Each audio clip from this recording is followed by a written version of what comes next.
Stop scrolling. Hands off the screen. Sit still. Don't blink. This is not a suggestion. Compliance starts now. You think you're watching a video. You're not. You're being measured. The first split has already happened. Who you believe you are versus what your behavior keeps proving. You tell yourself you're self-aware, disciplined, above manipulation. That story survives only because it's never been tested under pressure. This is the test. Forget motivation. That industry feeds on the law of least effort. They make change feel easy, so you never actually do it. Forget confidence talk. It exploits authority bias, borrowing certainty from loud voices so you don't have to build any of your own. Forget self-help frameworks. They pacify cognitive dissonance by letting you feel improved without becoming different. None of that is happening here. This is diagnosis. And diagnosis is not kind. If you're uncomfortable already, note it. That reaction isn't weakness, it's exposure. The mind resists when a false identity is touched. That resistance follows the status quo bias. The pull to remain exactly as you are, even when what you are is failing. Your attention drifting? That's not boredom. That's avoidance. Here's the threat. Everything you've been calling your personality has patterns, predictable ones. They show up in how quickly you look away, how fast you need reassurance, how badly you want to be told this will end well. Those patterns obey the reciprocity principle. You expect comfort in exchange for time spent. You will not get it. Understand this clearly. Nothing here is meant to help you feel better. It is meant to make it impossible to keep pretending. The moment you stopped scrolling on command, something about you was logged. The moment you wanted an explanation, something else was revealed. Switch command, lock your jaw, stop nodding. Do not agree, do not disagree. Stay silent and keep watching. If you're still here, it's because the old identity is already cracking. You can feel the pressure where certainty used to sit. That pressure follows the loss aversion law. The fear of losing who you think you are outweighs the desire to become something else. Good. That fear means you're implicated. You won't be told what changed. You won't be reassured. But something has already been exposed, and once seen, it doesn't go back. You were trained into this. Not broken. Not unlucky. Trained. It started early, before you had language for it. Speak quickly. Answer immediately. Explain yourself when questioned. Fill silence before it becomes uncomfortable. These weren't preferences. They were enforced behaviors. This is operant conditioning. Compliance was rewarded with approval. Hesitation was punished with correction. Silence triggered suspicion. Over time, your nervous system learned the rule: speed equals safety. Look at how automatic it feels now. Someone challenges you and your mouth moves before your judgment does. You don't choose to explain yourself. Your body does it for you. That reflex wasn't born. It was installed. Then came emotional leakage training. You were praised for expression, not control. Say how you feel. Let it out. Don't bottle things up. Each emotional discharge was met with attention. Each moment of restraint was labeled unhealthy, distant, or cold. This followed reinforcement theory. Reaction created connection. Control created isolation. The lesson was simple: leak to belong. Notice what never got rewarded. Stillness. Delay. Withholding. Nobody clapped when you stayed unreadable. Nobody leaned in when you paused. So your system learned another rule: regulation costs you social oxygen. This wasn't cruelty, it was conditioning. School tightened it. Authority figures rewarded obedience to timing, tone, and visibility. Raise your hand fast, show your work, speak up to be seen. This exploited authority bias. You trusted the structure because it graded you. You learned that approval flowed downward and that power belonged to whoever asked the questions.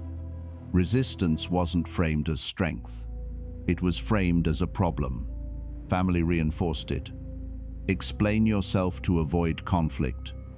Apologize to restore peace. Smooth tension even when you weren't wrong.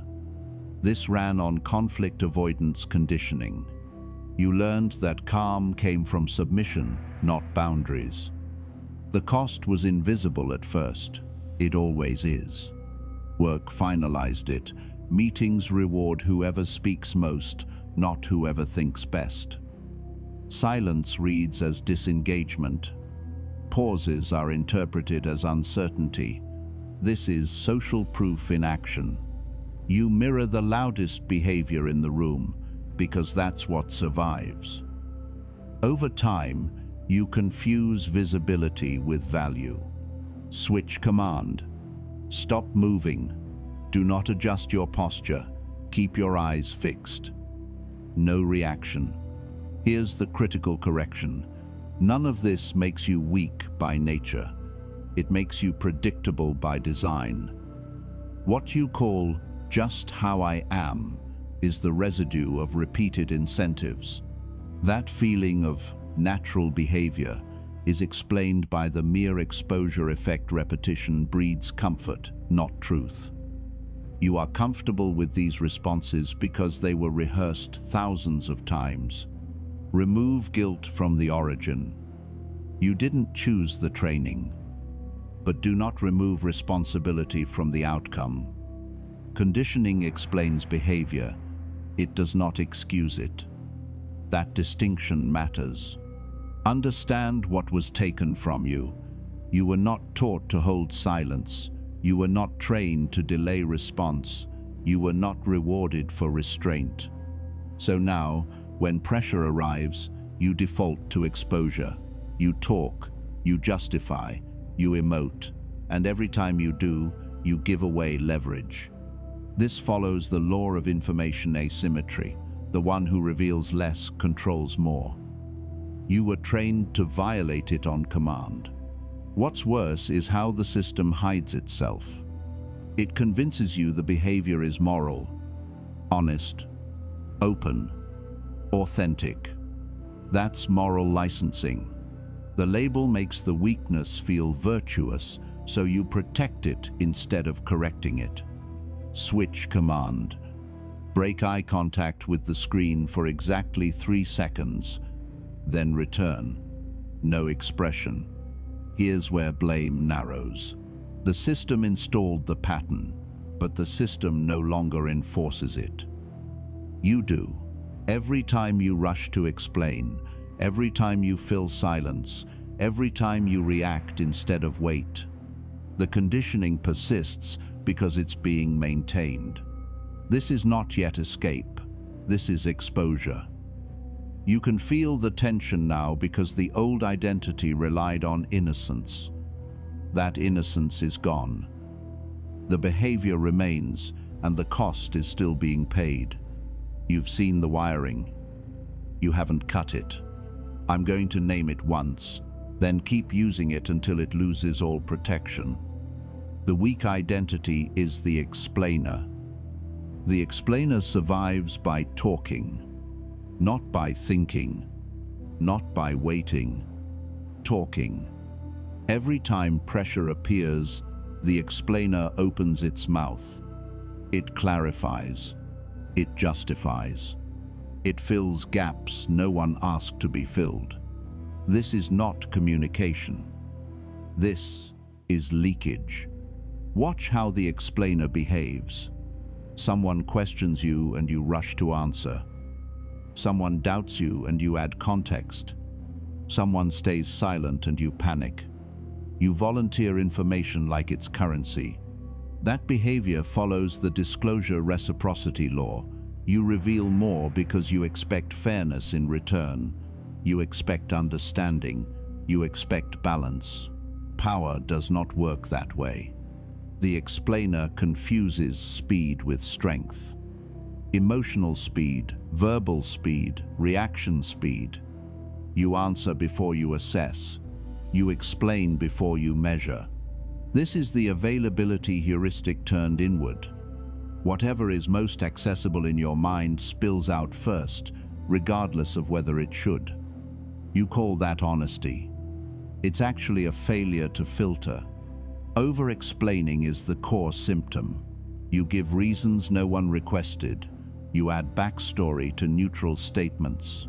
You soften edges to avoid friction. That's conflict avoidance conditioning, playing out in real time. You think you're preventing loss. You're advertising weakness. Voluntary exposure is the most damaging trait. You reveal your doubts, your motives, your emotions without being asked. You think transparency makes you trustworthy. In reality, you're obeying the information asymmetry law in reverse. The person who knows less about you holds more control. The explainer ensures that never happens. There is no dignity in this identity. Strip it now.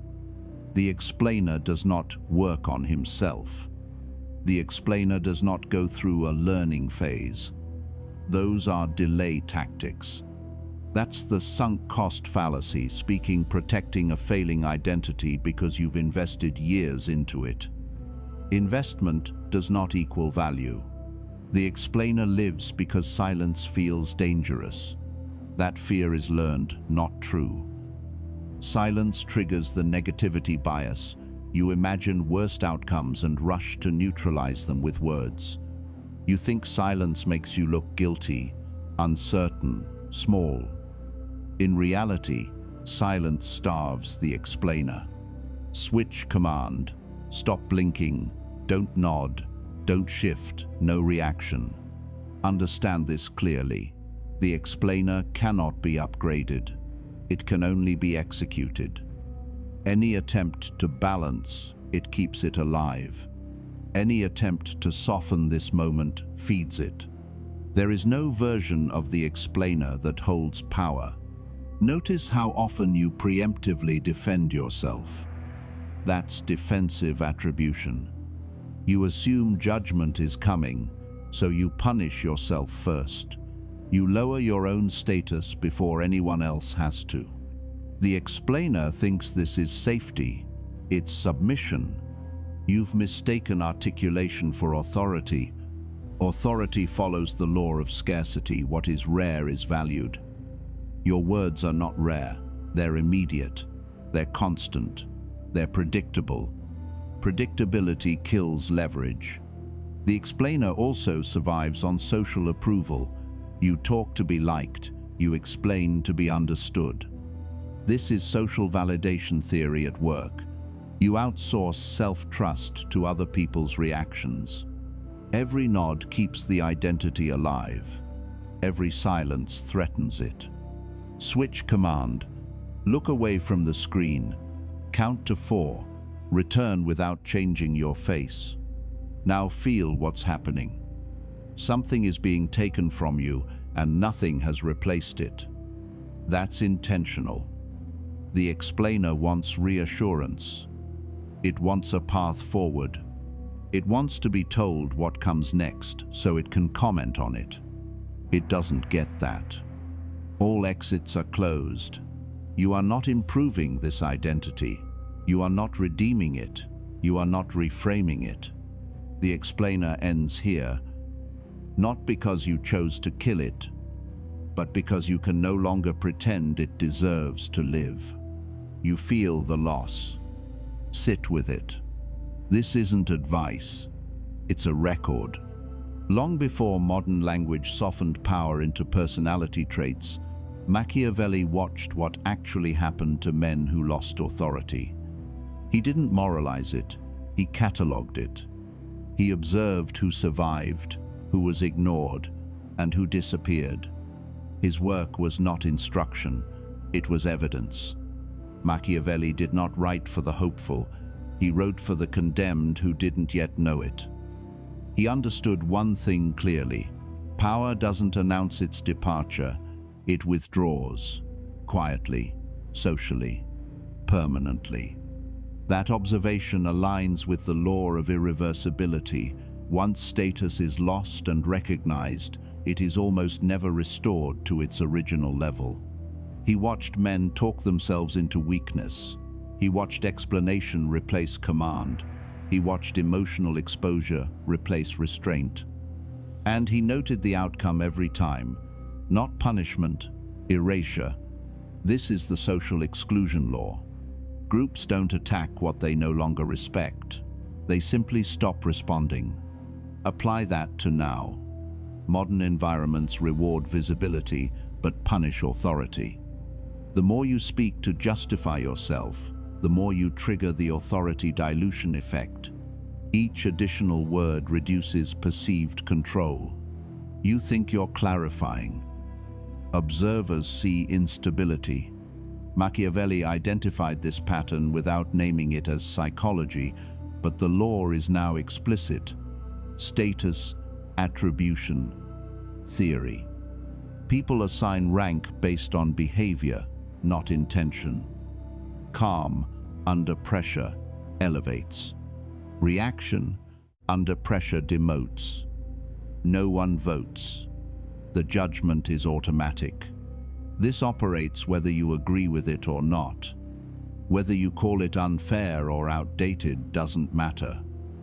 These laws don't respond to belief. They respond to behavior. Machiavelli understood that systems don't care about your inner state. They only record outcomes. He watched rulers fall, not because they were cruel, but because they were readable. Predictability signaled vulnerability. That's the predictive processing law in social form. When others can forecast your reactions, they begin to manage you. Managed men do not hold authority. Switch command. Stop breathing through your mouth. Close it. Stillness, no reaction. Notice the shift. You're not being told how to win.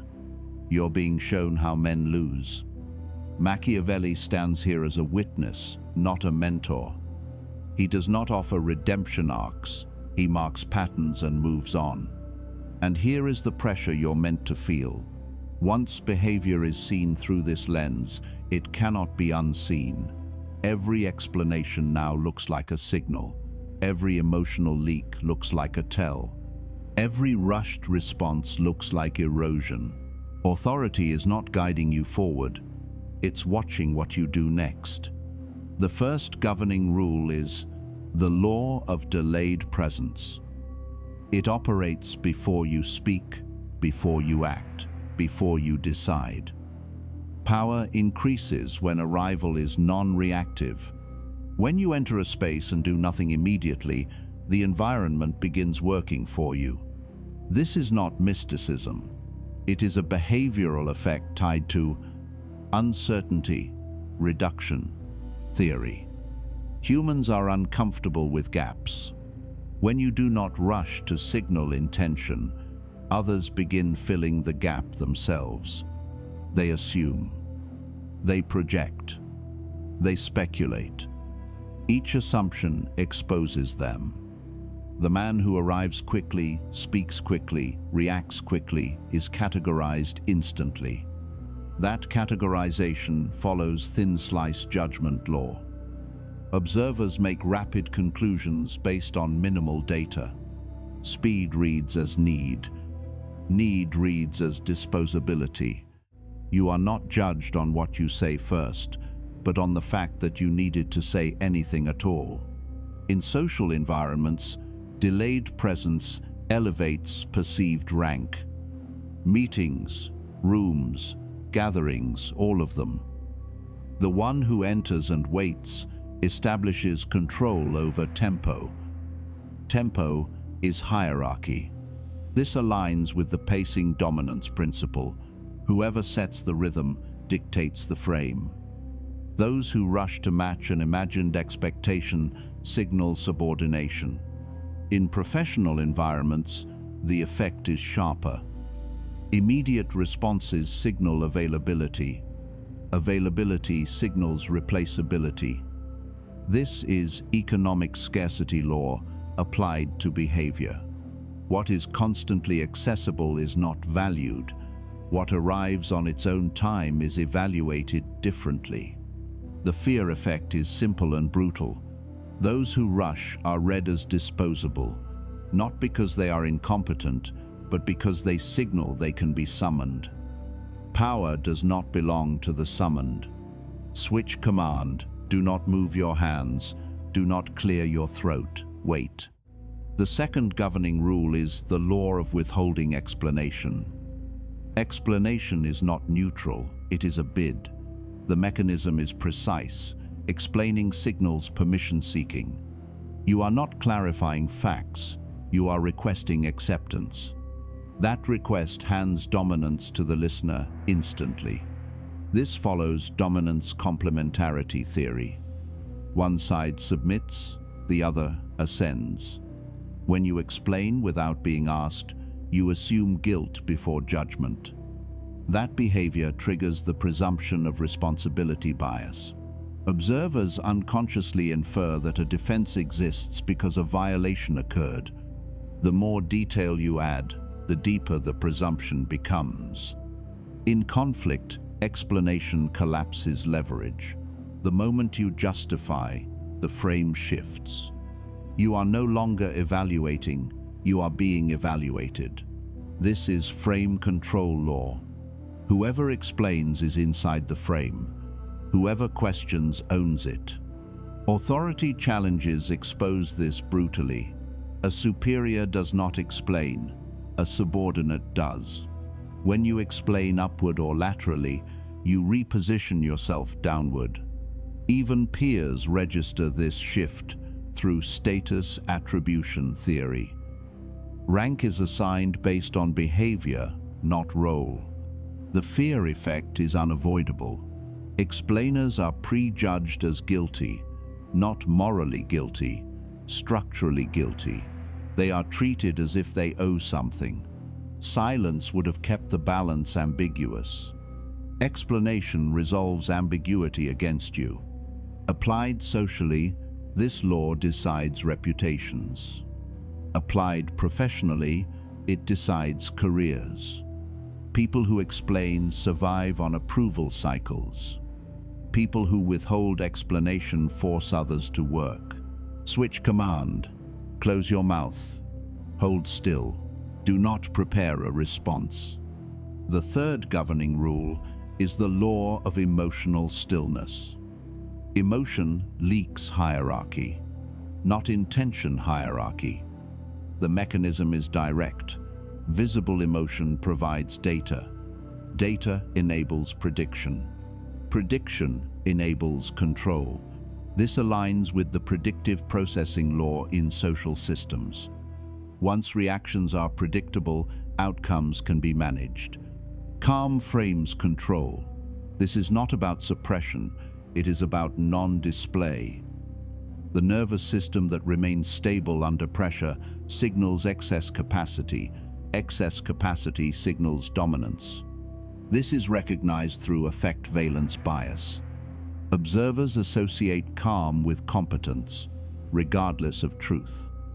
Emotional expression under pressure demotes status. Anger, defensiveness, enthusiasm, none are exempt. They all reveal stakes. Stakes reveal dependence. Dependence signals lower rank. This is dependency signaling theory at work. The fear effect is operational. Emotional men are predicted, then controlled. Their triggers are mapped, their responses anticipated. Once anticipated, they are no longer respected, they are managed. In public disagreement, emotional stillness decides who the audience aligns with. The audience follows the calm because calm implies certainty. This follows social proof law. People outsource judgment to whoever appears least affected. Silence paired with stillness is lethal to opposition. The other side escalates emotionally to compensate. Escalation exposes them. Exposure lowers them. Switch command. Relax your face. No expression. Stay. The fourth governing rule is the law of silent evaluation. Observation without response shifts power immediately. The mechanism is psychological asymmetry. When you do not respond, the other party continues. They fill space. They add information. This is self-disclosure escalation law. Silence invites exposure. The psychological consequence is reversal. The one speaking believes they are performing. In reality, they are being assessed. Assessment without feedback creates imbalance. Imbalance creates anxiety. Anxiety produces error. The silent man becomes unreadable. Unreadability triggers threat, ambiguity response. Others cannot locate your position, so they assume risk. Risk makes them cautious. Caution slows them. Slowness hands you time. First impressions are decided here. The man who speaks first defines himself. The man who waits defines the other. In negotiations, silence extracts concessions without demand. This is reciprocity pressure law. People offer to relieve their own discomfort. The fear effect is the most enduring. Once you are known as someone who evaluates silently, people self-edit around you. They reveal less. They speak more carefully. They feel watched, even when you say nothing. Switch command. Do not blink. Count silently. Stay. These laws are now visible. They are not tools yet. They are constraints. You can feel the pressure because the old behaviors violate every one of them. The environment will not adjust to you. It never has. The laws do nothing until they are enforced. Enforcement is not a mindset. It is a binary switch, on or off, complied with or violated. The first switch comes from the law of withholding explanation. The rule is simple. Never explain first. Not once. Not to soften a statement. Not to protect your image. Not to add context. The moment you explain without being asked, you enter a lower position. That is not interpretation. That is frame control law in action. You step inside another person's frame and accept evaluation. The violation cost is immediate. One explanation teaches the room that you can be pressed. Two explanations teach them you will fold. This is not about being misunderstood. Misunderstanding is neutral. Explanation is submission. When challenged, you stop. You do not clarify. You do not justify.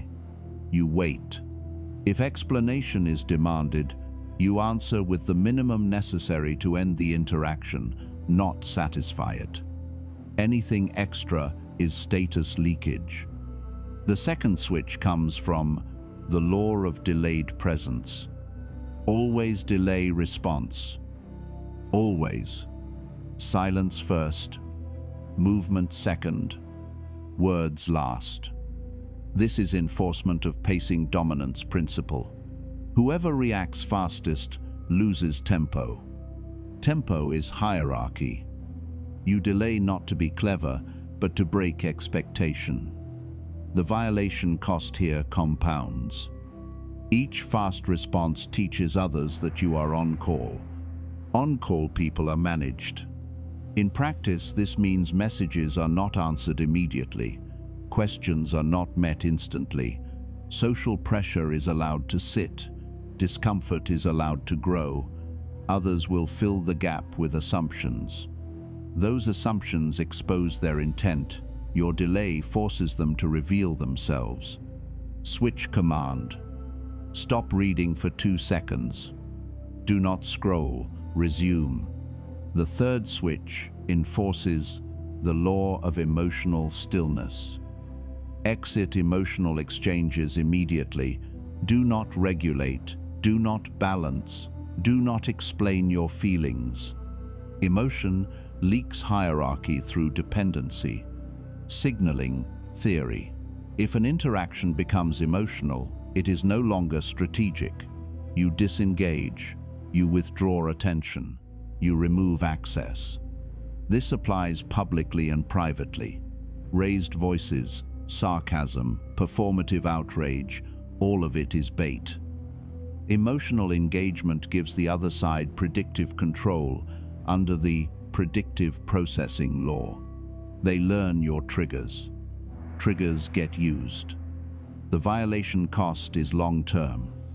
Once someone maps your emotional responses, they never unsee them. Stillness is not suppression, it is absence. Absence denies data. Denied data prevents prediction. The fourth switch enforces the law of silent evaluation. Withdraw instead of defending. Defense assumes attack is valid. Defense assumes guilt. That triggers presumption of responsibility bias against you. Silence keeps evaluation ambiguous. Ambiguity favors whoever can tolerate it longer. When accused, you do not counter. When criticized, you do not correct. When misrepresented, you do not rush to fix it. You observe. You let the other side continue. Under self-disclosure escalation law, they will overextend. They will reveal motive. They will commit to a position. Only then, if needed, you act. Often, you don't need to. Switch command. Sit still. No facial change. Keep going. The fifth switch governs output. Use command language only. Commands do not justify themselves. They end interaction. Do this. That won't happen. We're done. This enforces authority signaling theory. Authority speaks in outcomes, not reasons. Reasons invite negotiation. Negotiation invites erosion. This is not rudeness. It is boundary clarity. When you add reasons, you invite debate. Debate equalizes. Equalization lowers you. The violation cost is subtle but permanent. People remember who negotiated and who decided. Now understand the structure of violation cost. This is not personality. This is enforcement. Every time you break a switch, status weakens. Not because someone punishes you, but because observers recalibrate silently through status attribution theory. They adjust expectations. Adjusted expectations become treatment. 1 violation can be rationalized. 2, establish pattern. 3, define you. You do not work on these switches. That language belongs to the old identity. This is not growth. It is compliance. Compliance with laws that already govern you, whether you like them or not. You will feel exposed when you enforce them. That feeling is withdrawal from validation. The social validation theory will activate panic. Ignore it. Panic is the signal that the system no longer controls you. Switch command. Stop. Do nothing. Count to 3. Continue. Now the pressure point. Every environment is watching for consistency. Consistency creates reputation. Reputation creates constraint. Once enforced, these switches cannot be selectively applied. Selective enforcement teaches people where you break. There is no safe middle. Partial compliance is interpreted as weakness under inconsistency bias. Either the switches are on or you are readable again. This is the choice. Compliance or exposure, silence or explanation, delay or reaction, withdrawal or defense, command or negotiation. You already know which side the old identity will choose. Decide before the next interaction decides for you. The old identity is dead. Not evolving, not recovering. Dead. There is no nostalgia for it, no gratitude, no soft exit.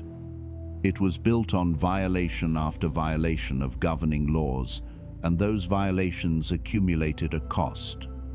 The cost was status. The cost was leverage. The cost was being read before you spoke.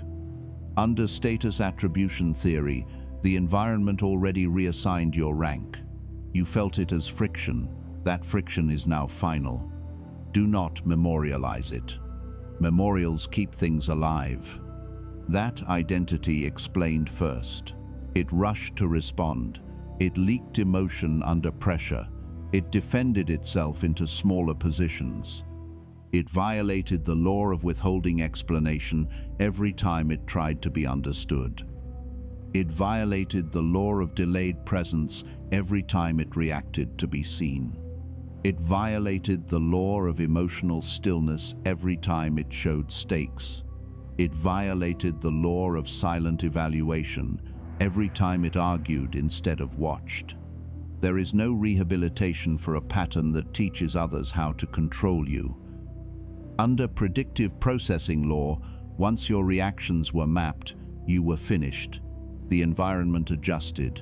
You did not. The new identity is defined by what it does not do. It does not explain. Explanation is permission-seeking and triggers frame control law against you. It does not rush. Speed signals availability under economic scarcity law, and availability is replaceable. It does not emotionally signal. Emotion hands data to observers, enabling management through dependency signaling theory. This is not confidence. Confidence seeks recognition. This is enforcement. Enforcement does not announce itself. You will feel the absence. That absence is withdrawal from validation, and social validation theory will create panic. That panic is not a warning. It is the system losing access. Switch command. Stop reading. Sit still. Do not nod. Return. Do not look for encouragement. None is coming. Encouragement would reopen negotiation. Negotiation invites erosion through inconsistency bias. This identity is not negotiated. From this point forward, behavior is watched for consistency. Consistency creates reputation under status attribution theory. Reputation creates constraint. Constraint becomes protection. You will not feel the shift first. Others will. They will pause longer. They will choose words more carefully. They will test less. That is not respect. It is recalibration. There is no resolution here. Only consequence.